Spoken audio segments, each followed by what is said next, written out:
A pasar a preguntas y comentarios. Otilia Carvajal, del periódico La Razón.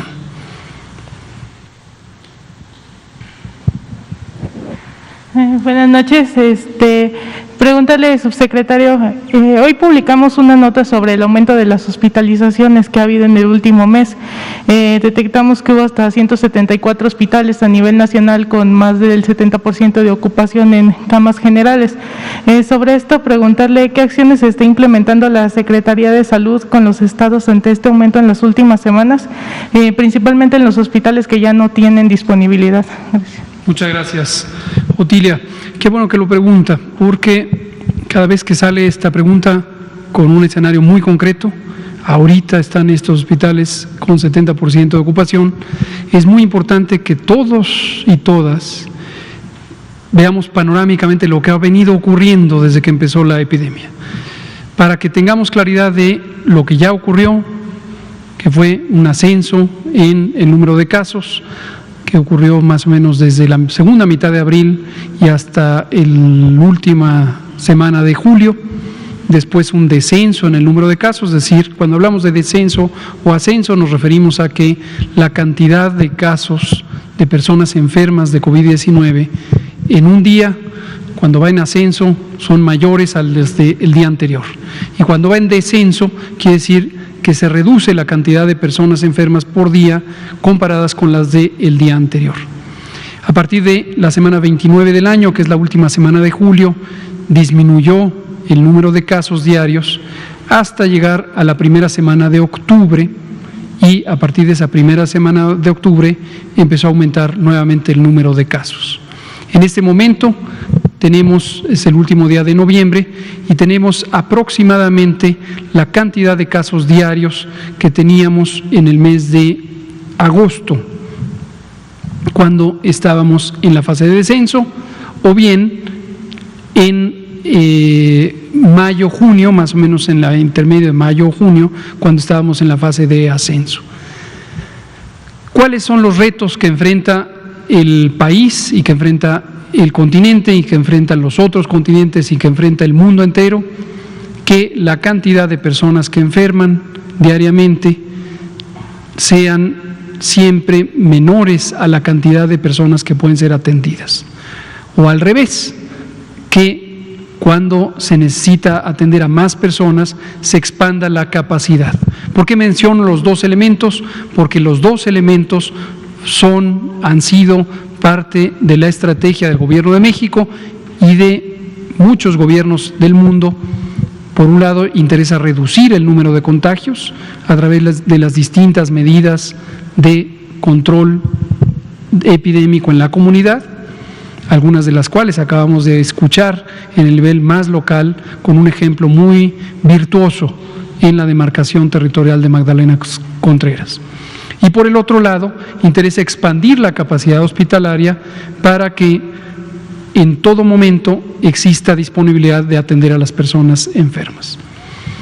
Ahora, igual que ocurrió en mayo-junio, igual que ocurrió durante la fase más intensa de la epidemia, a veces hay confusión respecto a lo que presentamos aquí, que es el agregado por entidad federativa. Aquí hablamos del porcentaje de ocupación hospitalaria por entidad federativa, ¿cierto? Ustedes lo han visto prácticamente todos los días. Y puede ser que una persona esté en un hospital en concreto, ¿no?, en un instituto de salud, en un hospital federal, en un hospital estatal, en un hospital de la Seguridad Social, y lo que ve a su alrededor es un hospital completamente lleno. Y a veces surge la idea de decir, lo que dicen en la conferencia de prensa no es cierto, porque mi hospital está lleno. O le hablé a mis amigos, colegas que trabajan en otros hospitales y también sus hospitales están llenos. Y surge una conclusión evidentemente fuera de lógica de decir, no es cierto que hay 40, 50, 60% de ocupación, porque está al 100%, yo lo veo ocupado. Esto ocurre frecuentemente, nuestros propios colegas, personal de salud, personal clínico, nos comentan sobre esto, dicen, mi hospital está lleno, deben estar llenos todos. No, no es así. Lo que se presenta aquí es el resumen de lo que ocurre en una entidad federativa. Es muy importante que en las entidades federativas se recuerde del mecanismo de coordinación, que son estos centros reguladores de urgencias médicas que pusimos en funcionamiento para el COVID desde abril, cuando empezó el ascenso de la fase 2 rumbo a la fase 3. Estos centros reguladores de urgencias médicas existían antes. Su propósito fundamental era regular el acceso a los servicios de salud para facilitarlo cuando se trataba de emergencias de otro tipo, por ejemplo, traumáticas, accidentes de tránsito, y canalizar oportunamente a las personas. Ya tuvimos una conferencia de prensa específicamente dedicada a ello. Vino Gabriel García, el doctor Gabriel García, quien es el coordinador, es el director del Centro Operativo de Atención a Contingencias, COPAC, y nos habló exactamente cómo funciona eso. Para usted, persona que vive en nuestro país y que tiene la inquietud de que va a ir a un hospital porque tiene una persona enferma de COVID y que quizá está en una condición delicada o grave, hable al 911, 911, donde quiera que esté. Si vive en Sonora, le van a decir de la ocupación hospitalaria de Sonora. Si vive en Hidalgo, le van a decir de la ocupación hospitalaria de Hidalgo. Si vive en la Ciudad de México, le van a decir de la ocupación hospitalaria en la Ciudad de México. Y esto lo que ayuda es a que las personas, en lugar de estar en una situación angustiosa, de estar recorriendo los hospitales físicamente, se les oriente para decirle: este hospital está lleno, no tiene caso acercarse ahí. En cambio, este otro está suficientemente vacío, ahí hay camas disponibles. Entonces, parte de las acciones tiene que ver, como lo estoy explicando, reducir los contagios, aumentar la capacidad hospitalaria y facilitar el acceso. Eso lo hicimos abril, mayo, junio, julio, lo seguimos haciendo a la fecha. Como habíamos anunciado desde marzo, no sé si se acuerdan que en marzo decíamos dos cosas: preparémonos para una epidemia larga, ¿se acuerdan de eso? Y dijimos, cuando llegue octubre va a empezar a subir los contagios. ¿Se acuerdan de eso? Si ustedes se acuerdan de eso, en octubre empezarán a subir los contagios. Ya pasó octubre, ya pasó noviembre, seguirán subiendo muy probablemente hasta enero de 2021, que es el punto medio de la temporada invernal, de la temporada de frío, la temporada de influenza, y seguirá habiendo más contagios. Y vamos a hacer lo que acabamos de hacer en Chihuahua, apoyar al gobierno de Chihuahua, lo que estamos haciendo en Durango, apoyar al gobierno de Durango, lo que estamos haciendo en Coahuila, apoyar al gobierno de Coahuila, apoyar al gobierno de la Ciudad de México, a todo gobierno estatal que necesite apoyo, se le apoyará con los recursos federales, ya sea en especie, el personal contratado o las instituciones federales de seguridad social expandiendo su capacidad. Por favor.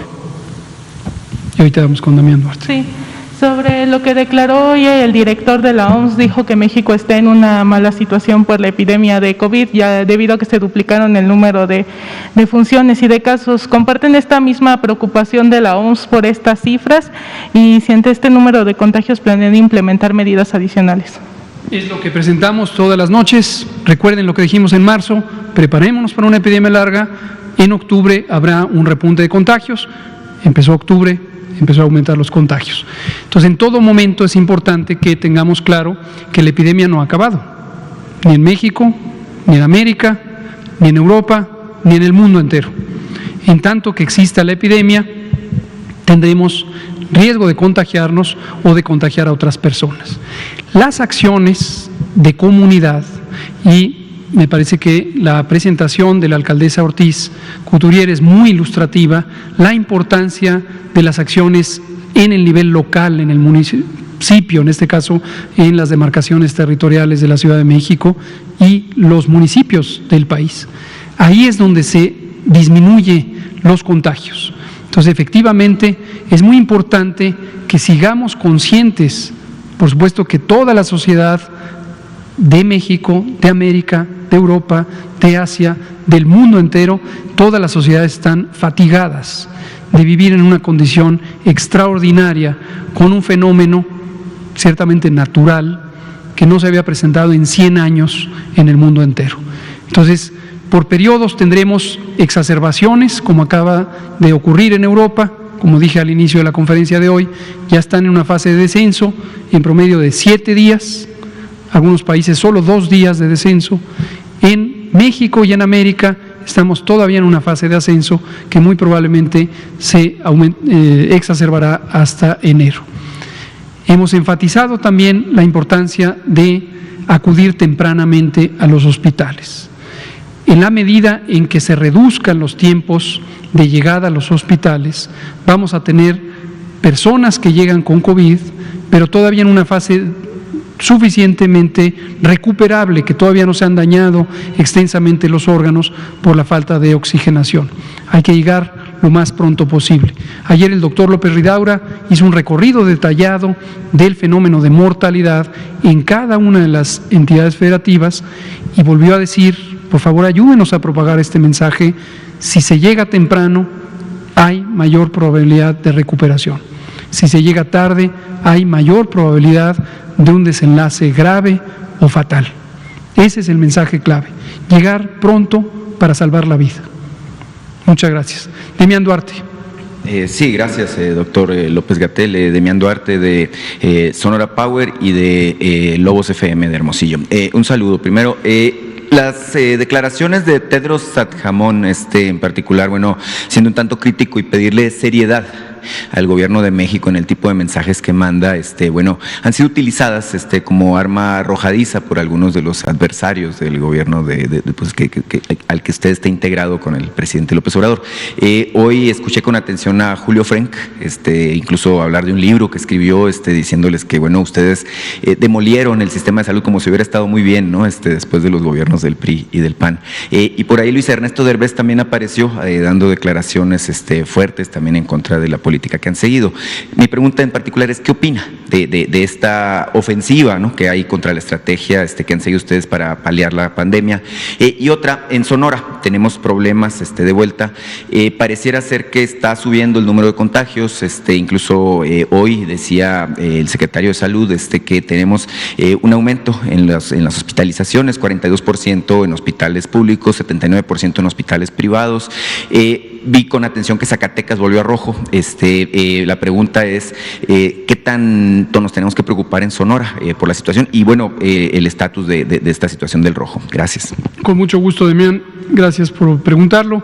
Sobre el caso específico de Sonora, en realidad es un fenómeno que puede ocurrirle a cualquier entidad federativa. Es importante no focalizar precisamente en una orientación de cuál es el gobierno que está en este momento en funciones. Como hemos dicho cada vez que presentamos el semáforo de riesgo COVID, el semáforo es una herramienta, es un mecanismo técnico para estimar el riesgo de actividad epidémica o la intensidad de la actividad epidémica con 10 indicadores que hablan de la transmisión, de la actividad de propagación del virus, de la ocurrencia de casos, de la ocurrencia de hospitalizaciones y de las defunciones. Esto le puede ocurrir a cualquier entidad federativa. Entonces, a veces en la agenda de comunicación de algunos medios pareciera haber un interés específico sobre lo que le está ocurriendo a un gobierno. Y puede ser que 2 semanas después, ese panorama que se veía comparativamente desfavorable sea favorable, ahora quizá con respecto al vecino o con otro estado que tiene otras características. Lo hemos ido informando y lo seguiremos informando con toda claridad, con toda objetividad, de acuerdo a los datos que tenemos. Nunca se les olvide, no son datos que genera el gobierno federal. Estos datos vienen directamente de cada uno de los hospitales, de cada una de las unidades de salud. Son más de 26,000 en el país. Y estos servicios estatales de salud están a cargo de los gobiernos de los estados. Si aquí tenemos una representación incompleta de lo que esté ocurriendo en un estado, es porque la información que proviene del estado es incompleta. Si tenemos una representación completa y adecuada y actualizada, es porque el estado está contribuyendo con la información adecuada, que es el caso de Sonora. No tenemos ninguna queja respecto a la eficiencia con la que transmiten la información. Entonces, sí puede pasar que haya subidas, bajadas, y en este momento, en el caso de Sonora, hay un incremento en el número de casos.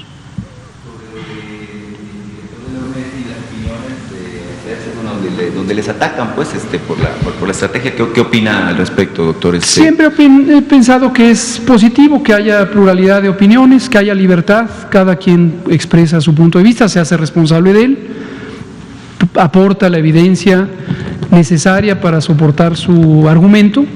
Si la tiene, qué bueno que la presente; si no la tiene, bueno, se toma en ese contexto su opinión como una opinión, pero me parece respetable que cada quien opine. Gracias. Araceli Aranday, de Canal 11, y nos vamos por acá con usted.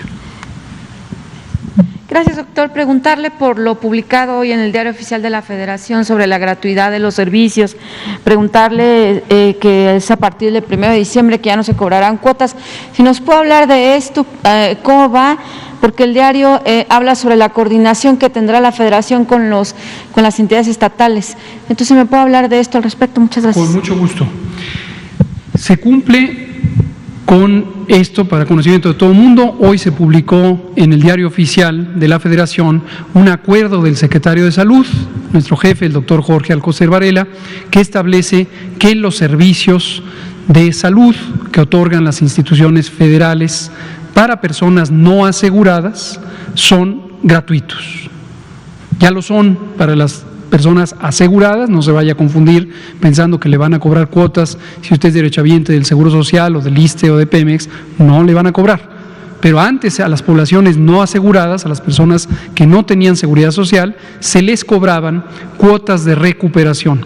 Estas cuotas están contempladas en algunos de los reglamentos, en particular en el reglamento, digamos, en los lineamientos reglamentarios que derivan de los institutos nacionales de salud y su ley respectiva, la ley de los institutos nacionales de salud, y se cobraban cuotas de recuperación. Desde el año pasado, recordarán que el presidente Andrés Manuel López Obrador se comprometió públicamente a que desaparecieran estas cuotas, y esto es parte de un planteamiento que se hizo antes de que empezara este gobierno, que hizo el propio presidente López Obrador, de que nuestra meta, nuestra aspiración es tener servicios de salud y medicamentos gratuitos para la población. ¿Cómo se pagan? Desde luego se pagan con los impuestos de todas las personas contribuyentes, pero al momento del servicio se trata de que no se les cobre.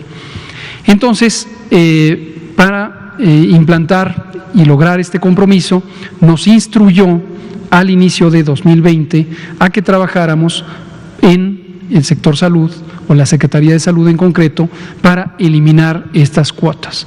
A lo largo de los meses y a pesar del COVID, se siguieron trabajando en este sentido, en particular por parte del comisionado coordinador de los Institutos Nacionales de Salud y Hospitales de Alta Especialidad, el doctor Gustavo Reyes Terán, y también en coordinación con el Instituto de Salud para el Bienestar, INSABI, que dirige el maestro Juan Ferrer.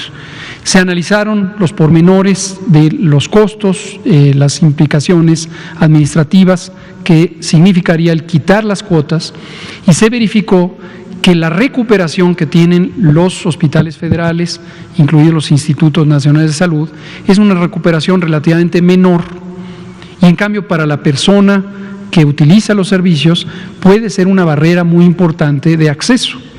Hay personas que no tienen recursos y no se acercan a los hospitales sencillamente porque no tienen con qué pagar. Entonces, sí, para las finanzas del hospital no es una ventaja importante, y en cambio para las personas es una desventaja importante. ¿Para qué tener cuotas? Y la manera en que lo resolvimos, en virtud de que en la ley de los institutos se contempla el cobro de cuotas, es que se establece una tasa cero. Por un tiempo se tendrá que seguir haciendo el ejercicio administrativo de que la persona va a la caja y le van a decir, ¿cuánto es? Nada, es gratis. En su momento será muy oportuno cambiar también la ley de los institutos para que ya no exista esta tentación, vamos a decirle, de cobrar cuotas.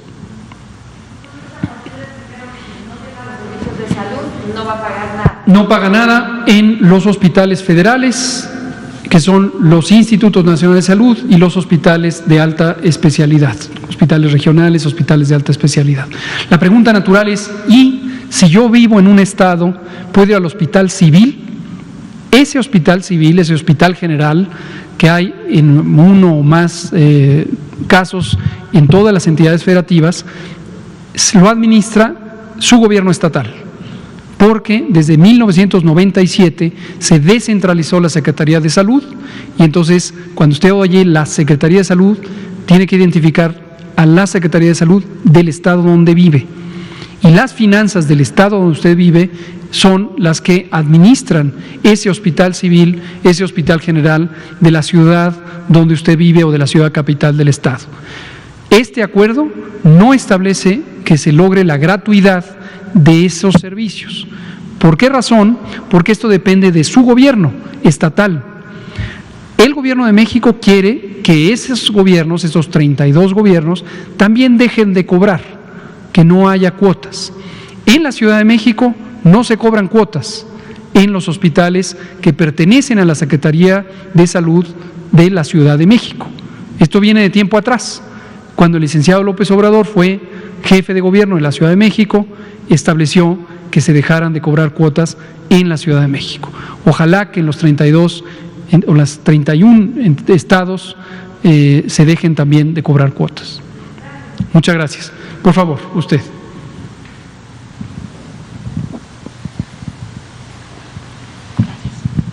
Gracias, doctor. Buenas noches. Karina Aguilar, del diario 24 Horas. Insistirle, doctor, al margen de todas las carencias que se tienen en el sistema de salud, que fueron heredadas, de la mala cultura de alimentación que tenemos, que nos generan pues otro tipo de enfermedades a los mexicanos, concretamente, ¿qué le responde al director de la OMS, al doctor Tedros, quien ha dicho que, pues ha pedido que lo que está sucediendo en México en las últimas semanas muestra que México está en mal estado? Incluso le pide a México ser serio. ¿Considera usted, doctor, que México no ha sido serio? ¿Por qué estas declaraciones del doctor Tedros? Es momento de que México haga o el gobierno, o México en general, haga una introspección de ver qué es lo que tiene que cambiar en su estrategia. ¿Qué está viendo el doctor Tedros que no vemos los demás, que pide seriedad al gobierno por un lado? Y por el otro, doctor, en el tema de las vacunas, si me pudiera, ¿cuántos laboratorios ya han pedido a México, concretamente a la COFEPRIS, el registro para vacunas contra COVID? Y si los laboratorios que ya pidieron estos registros ante la FDA o la EMA o Inglaterra, el organismo como COFEPRIS, pero en Inglaterra, pues, podrían acogerse a este programa que ya nos había platicado usted y hacer más rápido el trámite en nuestro país, como laboratorios como la Moderna y algunos otros que ya han hecho este trámite. Por favor, doctor. Con mucho gusto. Sí, no le tengo que responder nada al doctor Tedros, le tengo gran respeto, considero que como director general de la Organización Mundial de la Salud siempre es muy valioso los comentarios que se hacen en la conferencia de prensa diaria.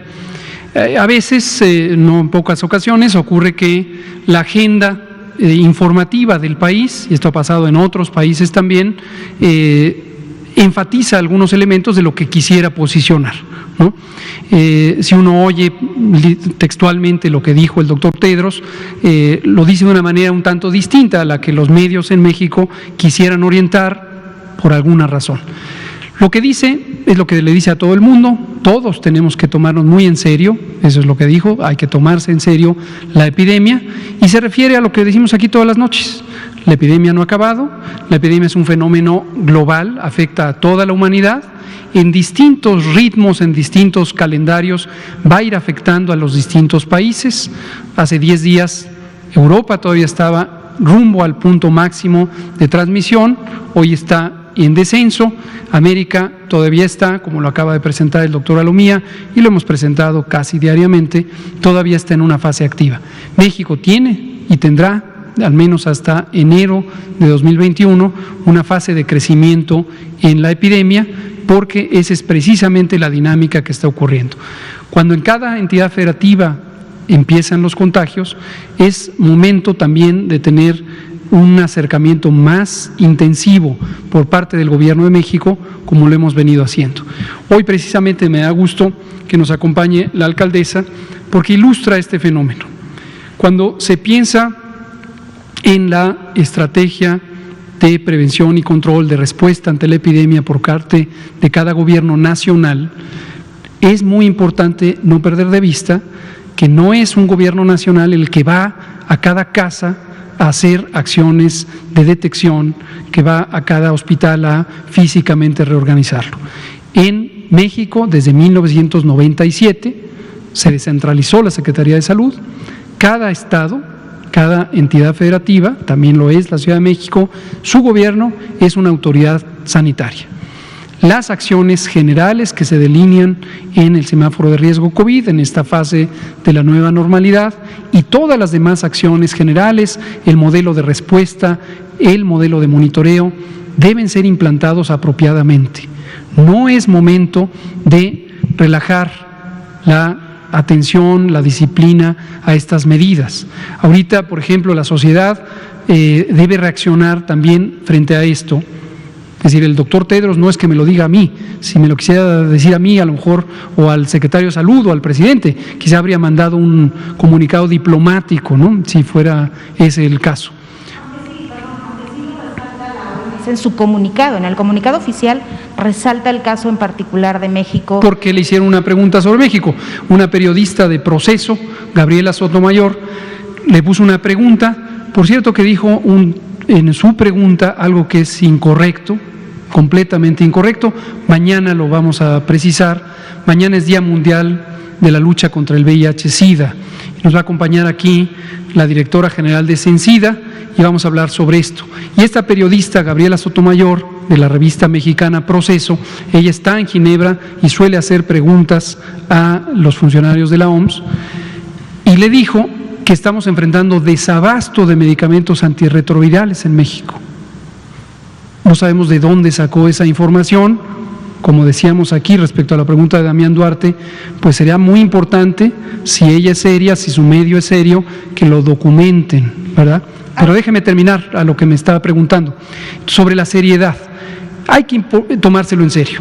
No es momento de hacer bodas, no es momento de hacer festejos, no es momento de empezar a tener congregaciones, porque volvemos a lo mismo. Lo que ocurre en cada lugar, en cuanto al gobierno, es responsabilidad de los gobiernos estatales. En cuanto a los municipios, es responsabilidad de los municipios. Ojo que los municipios no son autoridades sanitarias, pero tenemos ejemplos muy virtuosos, como el que acabamos de escuchar, de una gran actividad que auxilia a las autoridades estatales. Pero los y las ciudadanas son parte de la nación, son parte del Estado. Entonces, lo que es muy importante es que cada quien tome conciencia en su comunidad y trabaje por ello. Hay entidades sociales como los partidos políticos, hay comunicadoras y comunicadores, hay medios de comunicación. Si todos sumamos, y en vez de estar destacando algunos elementos, como lo hemos llamado en otras ocasiones, distractores, u orientados al tema político, como señalaba Damián Duarte, quizá perdemos la oportunidad de ayudar, ¿no? Y todos podemos ayudar. Todos podemos ayudar. El presidente, por ejemplo, ha hecho un llamado a que los partidos políticos, de las percepciones que tienen de asignaciones presupuestales, que las pagamos todos, por cierto, todos. Usted está pagando a partidos políticos. Y lo que ha sugerido el presidente es ese dinero, pues que lo donen, lo proporcionen para la respuesta al COVID, ¿no? Por poner un ejemplo. Entonces el llamado del gobierno federal sería a que la gente, a que todos nos los tomemos en serio, que no es tiempo de bodas, que no es tiempo de ir a celebrar la Navidad con grandes familias, que no es tiempo de celebrar el Año Nuevo en masa. Ese sería el llamado del gobierno federal y que tendrían que replicarlo los estados y los municipios. Retomo lo que le decía Otilia Carvajal, que fue la primera que preguntó, ya son 20 horas, no nos va a dar tiempo de otra pregunta. Es importante que no ocurra cada día la epidemia, es decir, que no ustedes identifiquen en sus medios de comunicación como que la epidemia empezó ayer. La epidemia empezó el 28 de febrero en México y en el mundo empezó en la última semana de 2019. Esto que usted dice es lo que hemos venido diciendo desde que empezó la epidemia. Pero se relajaron las medidas, ¿no? La gente Así es. o sea, a eso me Todos refiero. los días, que si se puede hacer un nuevo llamado para reiterarlo, no Así que, es. no que nos esté Todos haciendo. los días hacemos el llamado, en tanto que la epidemia no termine, las medidas de prevención son las mismas. Todavía no existe una vacuna. Le respondo brevemente al otro que preguntó. Solo una compañía hasta el momento, que es Pfizer, ha presentado un expediente de solicitud de registro sanitario en México para la vacuna contra el COVID. Y en tanto la epidemia no termine, en tanto no existe una vacuna, en tanto no existan, como no existen hasta el momento, tratamientos específicos eficaces o efectivos para el COVID, lo que nos queda son las medidas de prevención general. La sana distancia, lavarnos las manos, utilizar, y aquí me lo voy a poner para terminar la conferencia, el cubrebocas, particularmente en los espacios cerrados en los que no es posible conservar la sana distancia. Si se tienen síntomas, no salir a convivir con otras personas, ni siquiera con los de la familia. Si se tienen 60 o más años de edad o enfermedades crónicas, acudir prontamente al hospital en las primeras 24 horas, máximo 48 horas de haber presentado los síntomas. Muchas gracias. Terminamos aquí. Son 20 horas con 2 minutos. Gracias.